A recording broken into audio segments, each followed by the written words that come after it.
Kerjasama yang harmonis dan komunikasi yang intens antara pengusaha dan pemerintah berbanding lurus dengan efektivitas upaya peningkatan ekonomi dan kesejahteraan bangsa. Bilang sama mereka, kami turun. Tapi dalam prosesnya tolong jangan rugikan rakyat. Pahami sudut pandang pelaku usaha dan pemangku kebijakan seputar bisnis dan regulasi. Dengan saudara, saya masih setarikan. Dalam Business Talk, setiap Selasa, pukul 10 malam. Live di Kompas TV. Polresta Banda Aceh menetapkan satu warga Rohingya sebagai tersangka tindak pidana penyelundupan manusia. Ketahui peristiwa terhangat dan terpopuler yang terjadi di seluruh penjuru tanah air. Sebuah gudang penyimpanan tiner di Surabaya, Jawa Timur ludes terbakar. 6 orang terluka dalam kebakaran itu. Kalau inline hoki sendiri ada teknik tertentu nggak sih yang harus dikuasai? Terangkum semua dalam Sapa Indonesia Pagi. Setiap hari pukul 7 pagi. Live di Kompas TV.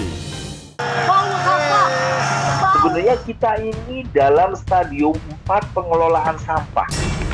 Menemukan esensi di balik situasi dan menarik benang merah dari peristiwa. Nelayan segi pencarian turun jauh sebelum adanya pembangunan PLTS. Apakah betul tindaknya universitas menjadi PTNBH itu bisa meningkatkan kualitas? Berkas Kompas, Selasa, pukul 11 malam di Kompas TV.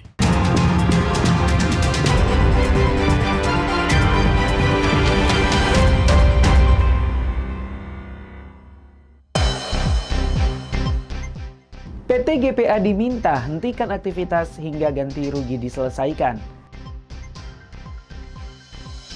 Layanan RSUD Merauke kembali normal. Bupati ancam hentikan beasiswa kepada seluruh mahasiswa Puncak.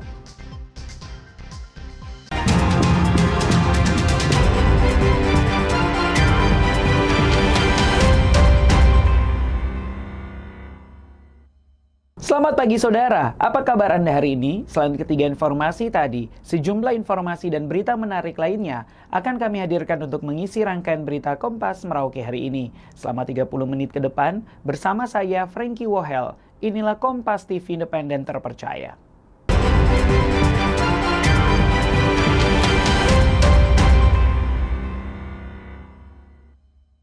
Saudara, kita awali berita pertama. Kantor Badan Pertanahan mengeluarkan ekspos terkait sengketa lahan antara keluarga Noya dengan PT Global Papua. Menurut keluarga Noya, BPN menyatakan lahan seluas 43 hektar milik keluarga Noya diserobot PT GPA dan meminta ganti rugi lahan sebesar Rp100.000 per meter. Badan Pertanahan Nasional atau BPN Merauke melakukan ekspos dan menggelar mediasi untuk menyelesaikan sengketa tanah antar PT Global Papua Abadi dan keluarga Noya. Dari keterangan kuasa hukum keluarga Noya, BPN telah melakukan tindakan pengembalian batas dan diketahui lahan sekitar 43 hektar yang dikelola PT GPA merupakan lahan milik keluarga Noya.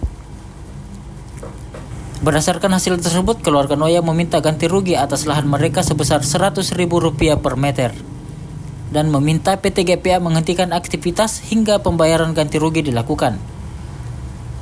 Terkait SK HGU yang dimiliki oleh perusahaan, kuasa hukum keluarga Noya mengatakan perusahaan tetap wajib menyelesaikan hak-hak pemilik lahan sebagai dasar diterbitkannya HGU. Kuasa hukum keluarga Noya mengatakan jika tidak ada kesepakatan dari pihak perusahaan, kasus ini akan berlanjut ke pengadilan. Jadi tanah ini terjawab karena sudah dilakukan ekspos oleh BPN bahwa tanah ini terjawab adalah milik Pak Yopi Noya, keluarga Yopi Noya. Sudah dilakukan pengukuran langsung ya Pak? Pengembalian batas langsung dari BPN sudah. Tadi kami bilang di dalam sebelum ada kesepakatan pekerjaan dihentikan di atas lahan kami. Begitu. Jadi belum ada kesepakatan dengan kita dengan angka yang nominal kami keluarkan, jangan ada kegiatan di atas lahan kami. Dihentikan sampai tuntas. Tidak, sudah dilakukan land clearing, pembongkaran lahan, padahal sudah diingatkan bahwa di situ ada sertifikat. Tapi proses pembongkaran lahan tetap dilakukan. Dan akhirnya terjadi permasalahan seperti ini. Sementara pihak perusahaan belum bisa memberikan keterangan terkait tahlidi karena masih akan membahas persoalan ini di internal perusahaan. Syarif Jimar, Kompas TV Merauke, Papua Selatan. Saudara, layanan di Rumah Sakit Umum Daerah Kabupaten Merauke kembali berjalan normal pasca aksi mogok dokter spesialis yang mengakibatkan layanan poliklinik terhenti. Layanan kembali berjalan normal pasca pihak rumah sakit melakukan pertemuan dengan para dokter spesialis dan turut dihadiri Bupati Merauke. Suasana pelayanan di RSUD Merauke, utamanya di poliklinik, terpantau kembali berjalan normal pada Sabtu pagi. Terlihat antrean warga di loket pendaftaran memenuhi seluruh kursi yang tersedia. Sehari sebelumnya, Poliklinik RSUD Merauke tak melayani pasien pasca aksi mogok yang dilakukan dokter spesialis terkait pembayaran TPP. Namun dari keterangan pihak rumah sakit setelah melakukan pertemuan dengan para dokter spesialis dan turut dihadiri Bupati, dokter spesialis kembali bersepakat untuk membuka pelayanan di poliklinik. Untuk pelayanan di Rumah Sakit Umum Daerah Merauke sudah berjalan seperti biasa. Hari ini sudah dibuka lagi semua pelayanan, baik poli, rawat jalan, IGD, rawat inap, dan semuanya. Berdasarkan hasil pertemuan kami kemarin, pertemuan dengan seluruh dokter spesialis, Bapak Bupati juga sempat hadir ya dalam pertemuan dengan dokter spesialis, dan akhirnya dokter spesialis menyampaikan bahwa poli hari ini dibuka. Sebelumnya, pihak rumah sakit mengatakan aksi mogok yang dilakukan dokter spesialis ini karena protes pembayaran tambahan penghasilan pegawai atau TPP yang tidak sama seperti tahun sebelumnya. Syarif Jimar, Kompas TV Merauke, Papua Selatan. Sementara Kepala Bagian Hukum Setda Merauke Victor Kaisepo mengatakan tunjangan yang diterima dokter spesialis di RSUD Merauke tetap sama seperti tahun sebelumnya. Selisih tunjangan para dokter spesialis dibayarkan melalui dana BLUT. Persoalan tunjangan dokter spesialis di Rumah Sakit Umum Daerah Merauke akhirnya terselesaikan. Sebelumnya, para dokter melakukan aksi mogok kerja karena menuntut pembayaran tunjangan tambahan penghasilan pegawai. Setelah melakukan pertemuan dengan Pemda Merauke, pembayaran sisa tunjangan para dokter spesialis akan dibayarkan melalui dana BLUT atau dana Badan Layanan Umum Daerah. Menurut Kepala Bagian Hukum Setda Merauke, Victor Kaisepo, untuk mengakomodir para dokter spesialis yang menuntut tunjangannya, pemerintah menggunakan Undang-Undang Nomor 17 Tahun 2023 tentang dana kesehatan yang dapat dibayarkan melalui dana BLUT. Mengakomodir dokter spesialis. Nah, itu yang kita akomodir karena untuk TPP sendiri kita sudah lakukan itu di tahun 2025 awal, jadi kita sudah berjalan. Sedangkan untuk dokter ini memang ada regulasi tersendiri, sehingga nanti pembiayaan seperti yang disampaikan Ibu Dokter Direktur dibiayai oleh BLUT begitu. Dan kesehatannya ada pemberian remunerasi untuk dokter melalui BLUT begitu. Jadi itu untuk mengakomodir dokter-dokter yang kemarin spesialis yang merasa belum menerima haknya secara penuh. Terpantau, pasca ada kejelasan terkait pembayaran tunjangan, pelayanan di RSUD Merauke kembali berjalan normal. Syarif Jimar, Kompas TV Merauke, Papua Selatan. Bupati ancam hentikan beasiswa kepada seluruh mahasiswa Puncak. Selengkapnya usai jeda berikut ini.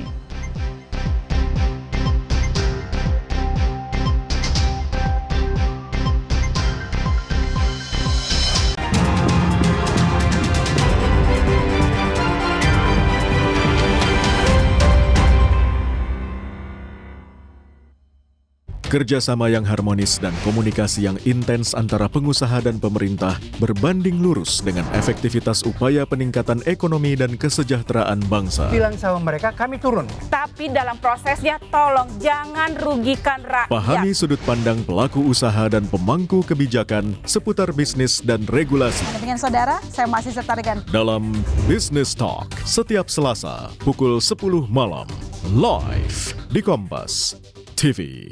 Polresta Banda Aceh menetapkan satu warga Rohingya sebagai tersangka tindak pidana penyelundupan manusia. Ketahui peristiwa terhangat dan terpopuler yang terjadi di seluruh penjuru tanah air. Sebuah gudang penyimpanan tiner di Surabaya, Jawa Timur ludes terbakar. 6 orang terluka dalam kebakaran itu. Kalau inline hoki sendiri ada teknik tertentu nggak sih yang harus dikuasai? Terangkum semua dalam Sapa Indonesia Pagi. Setiap hari pukul 7 pagi. Live di Kompas TV. Sebenarnya kita ini dalam stadium 4 pengelolaan sampah. Menemukan esensi di balik situasi dan menarik benang merah dari peristiwa. Nelayan segi pencarian turun jauh sebelum adanya pembangunan PLTS. Apakah betul tindaknya universitas menjadi PTNBH itu bisa meningkatkan kualitas? Berkas Kompas, Selasa, pukul 11 malam di Kompas TV.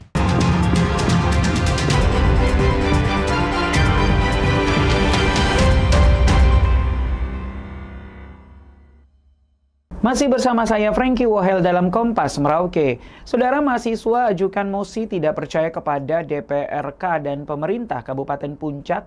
Bupati pun mengancam akan menghentikan beasiswa kepada seluruh mahasiswa asal Kabupaten Puncak. Menyikapi mosi tidak percaya mahasiswa terhadap DPRD dan pemerintah Kabupaten Puncak yang dianggap tidak becus menangani pengungsi asal distrik Sinak Barat, distrik Bina dan distrik Pogoma, Bupati Puncak Elvis Tabuni angkat bicara. Bupati Elvis Tabuni menyatakan bahwa pihaknya sudah bekerja melakukan langkah-langkah penanganan terhadap para pengungsi, diantaranya melakukan pendataan dan menyalurkan bantuan pakaian dan bahan makanan terhadap para pengungsi. Selain itu, Bupati sudah mengeluarkan keputusan untuk penetapan status tanggap darurat penanganan bencana non-alam akibat konflik sosial di distrik Sinak Barat, Pogoma, dan Bina. Penetapan tanggap darurat ini berlaku selama 14 hari dari tanggal 18 hingga 31 Mei 2025 dan selama tanggap darurat, pemerintah akan fokus untuk menangani para pengungsi. Atas mosi tidak percaya itu, Bupati pun mengancam akan menghentikan dana beasiswa kepada seluruh mahasiswa asal Kabupaten Puncak jika tidak meminta maaf dan mengklarifikasi pernyataan mosi tidak percaya kepada DPRK dan Pemda Puncak. Mahasiswa asal Puncak seluruh Indonesia dimanapun berada, saya ini adalah salah satu tokoh pertama minta mendorong untuk beasiswa, itu saya Elvis Tabuni selaku waktu Bupati Puncak Jaya Elire baru dengan tugas sebagai wakil bupati. Saudara-saudara harus segera mencabut kembali apa yang pernyataan kamu yang tidak benar itu. Segera minta maaf kepada pemerintah daerah dan DPR daerah Kabupaten Puncak. Harus minta maaf. Kalau tidak, saya hentikan beasiswa yang kamu terima sekarang. Sebelumnya, mahasiswa Puncak yang tergabung dalam tim penanganan peduli pengungsi melayangkan mosi tidak percaya kepada DPRK dan pemerintah Kabupaten Puncak karena dianggap tidak serius menangani pengungsi akibat konflik sosial di Kabupaten Puncak. Vindi Rakmeni, Kompas TV, Jayapura, Papua. Saudara, program akan bergizi gratis di Kabupaten Sorong, Papua Barat Daya 2 pekan dihentikan sementara karena standar dapur sehat Satuan Pelayanan Pemenuhan Gizi tidak sesuai standar. 2 sekolah dasar penerima manfaat berharap program ini segera diaktifkan kembali karena sangat memotivasi anak masuk sekolah. Masuk 2 pekan sudah, program makan bergizi gratis di Kabupaten Sorong terhenti. Sekolah Dasar Impres 19 Kelurahan Kelamalu sebagai penerima manfaat belum mengetahui alasan dihentikan sementara. Padahal siswanya sangat antusias menyambut program ini. Sudah 1 pekan mereka menanyakan kapan program ini kembali aktif. Bahkan ada sejumlah siswa yang tidak masuk sekolah karena tidak diberi makan.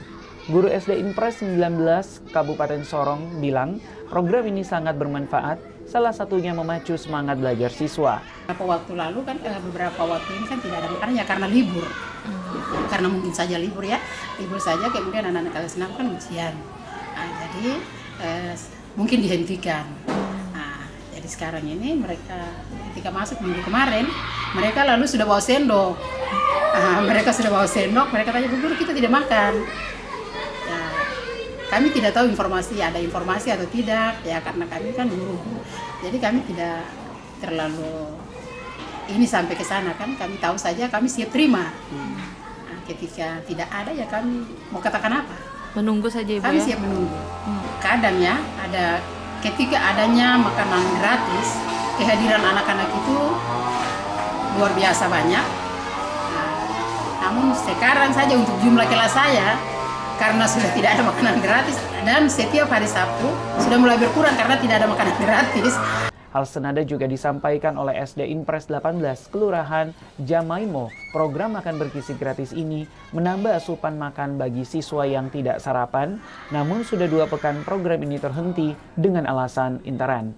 Program makan bergizi gratis sudah berjalan di SD Impres 18 Kabupaten Sorong kurang lebih 3 bulan terakhir, sehingga diharapkan program ini dapat dilanjutkan dan tidak dihentikan. Sangat membantu bagi para siswa yang sangat memerlukan makanan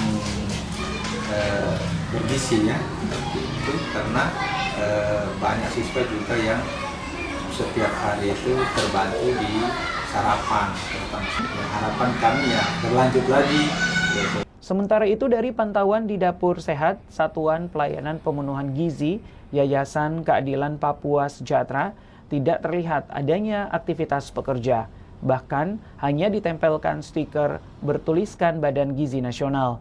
Penanggung jawab Yayasan Keadilan Papua Sejahtera saat dikonfirmasi mengatakan memang saat ini program makan bergizi gratis dihentikan sementara.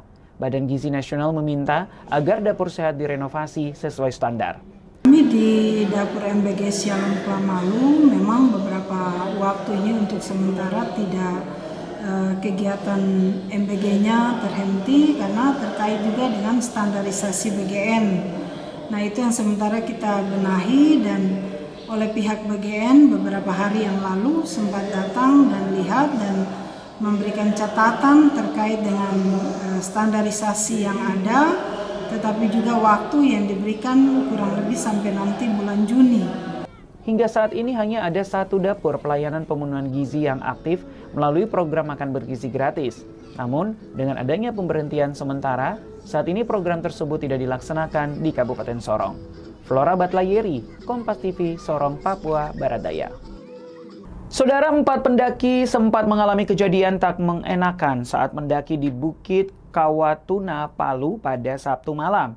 1 orang diduga sempat disekat pelaku hingga akhirnya berhasil selamat. Menerima laporan warga, polisi bersama warga setempat menyisir area Bukit Kawatuna, Palu. Sebelumnya 2 orang pendaki berhasil kabur dan melaporkan ke warga setempat atas kejadian pengancaman yang dilakukan oleh 2 orang. Terduga pelaku diketahui membawa senjata tajam. 2 orang korban lainnya sempat terpisah, bahkan 1 orang diduga disekap pelaku. Setelah mengevakuasi 2 orang korban sebelumnya, polisi dibantu warga kemudian menyisir area Bukit Kawatuna itu. 1 orang korban didapat selamat setelah bersembunyi di bawah bukit, sementara 1 orang lainnya yang diduga sempat disekap berhasil melarikan diri. Total ada 4 korban. Polisi masih melakukan patroli sembari mencari 2 orang pelaku pengancaman dengan menggunakan senjata tajam. Tim Liputan, Kompas TV Palu, Sulawesi Tengah. Satgas Yonif 312 Kala Hitam terangi Yakiu, perbatasan RI Papua New Guinea. Selengkapnya usai jeda berikut ini.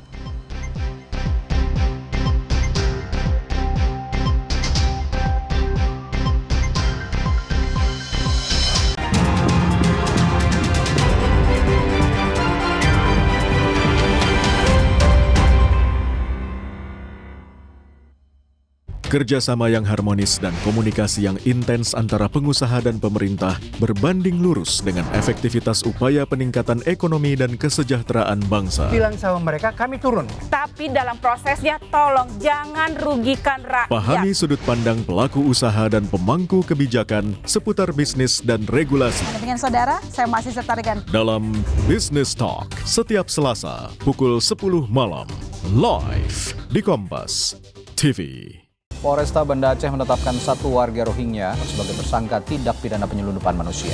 Ketahui peristiwa terhangat dan terpopuler yang terjadi di seluruh penjuru tanah air. Sebuah gudang penyimpanan tiner di Surabaya, Jawa Timur ludes terbakar. 6 orang terluka dalam kebakaran ini. Kalau inline hoki sendiri ada teknik tertentu nggak sih yang harus dikuasai? Terangkum semua dalam Sapa Indonesia Pagi. Setiap hari pukul 7 pagi live di Kompas TV. Sebenarnya kita ini dalam stadium 4 pengelolaan sampah. Menemukan esensi di balik situasi dan menarik benang merah dari peristiwa. Nelayan segi pencarian turun jauh sebelum adanya pembangunan PLTS. Apakah betul tindak universitas menjadi PTNBH itu bisa meningkatkan kualitas? Berkas Kompas, Selasa, pukul 11 malam di Kompas TV.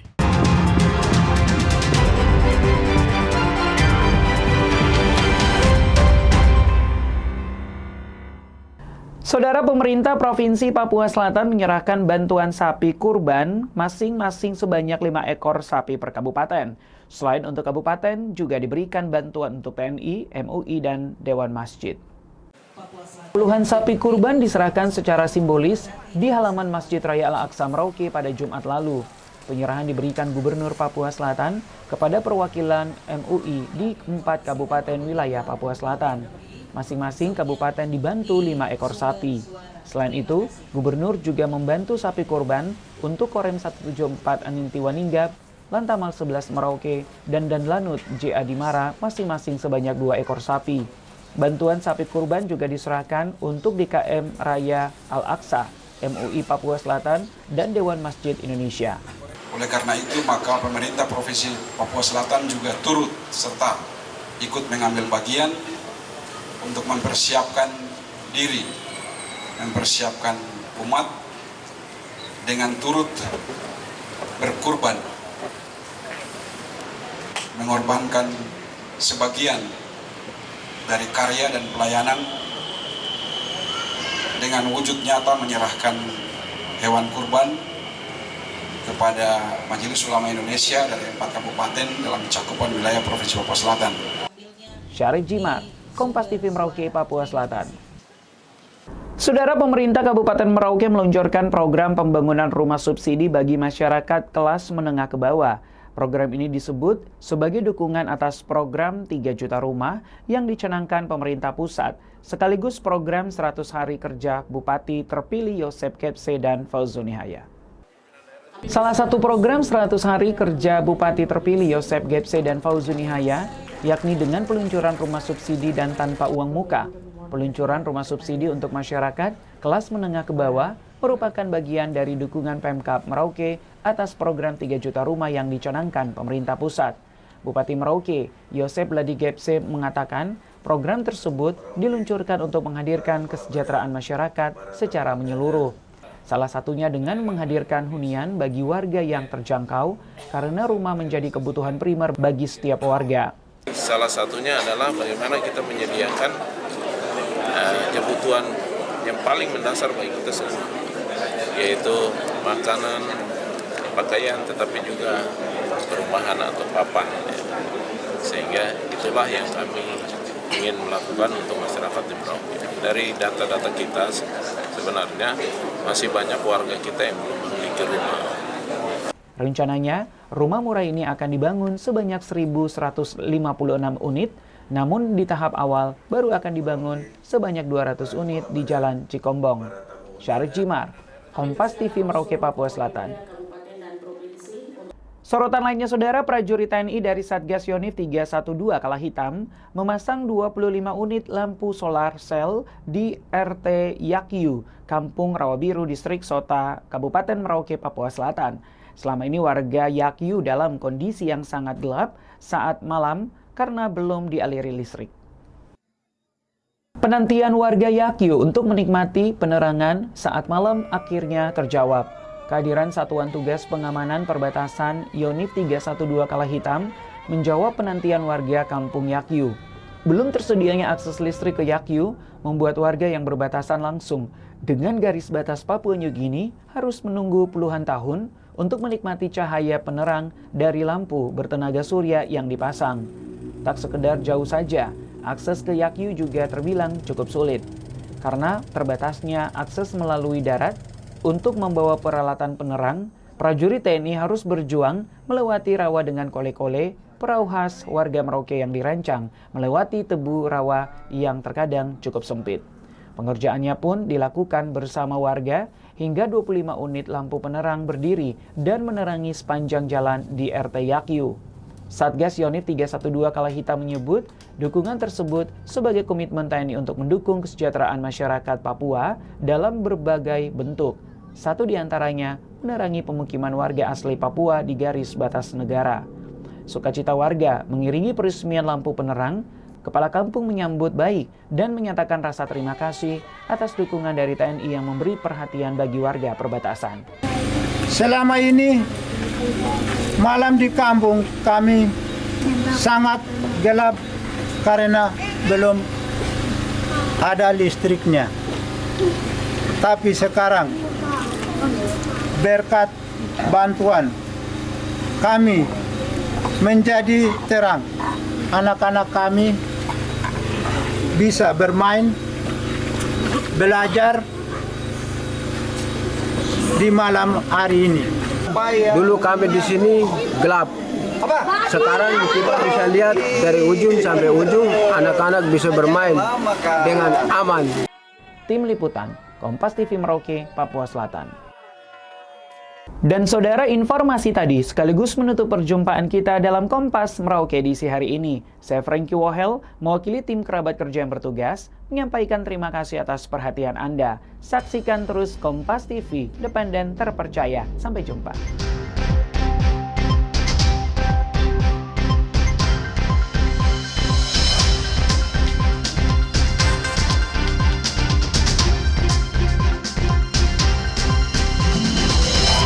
Kerjasama yang harmonis dan komunikasi yang intens antara pengusaha dan pemerintah berbanding lurus dengan efektivitas upaya peningkatan ekonomi dan kesejahteraan bangsa. Bilang sama mereka kami turun. Tapi dalam prosesnya tolong jangan rugikan rakyat. Pahami sudut pandang pelaku usaha dan pemangku kebijakan seputar bisnis dan regulasi. Dengan saudara, saya masih Setarigan. Dalam Business Talk, setiap Selasa pukul 10 malam, live di Kompas TV.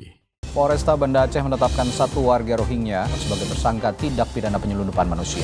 Ketahui peristiwa terhangat dan terpopuler yang terjadi di seluruh penjuru tanah air. Sebuah gudang penyimpanan tiner di Surabaya, Jawa Timur ludes terbakar. 6 orang terluka dalam kebakaran itu. Kalau inline hoki sendiri ada teknik tertentu nggak sih yang harus dikuasai? Terangkum semua dalam Sapa Indonesia Pagi.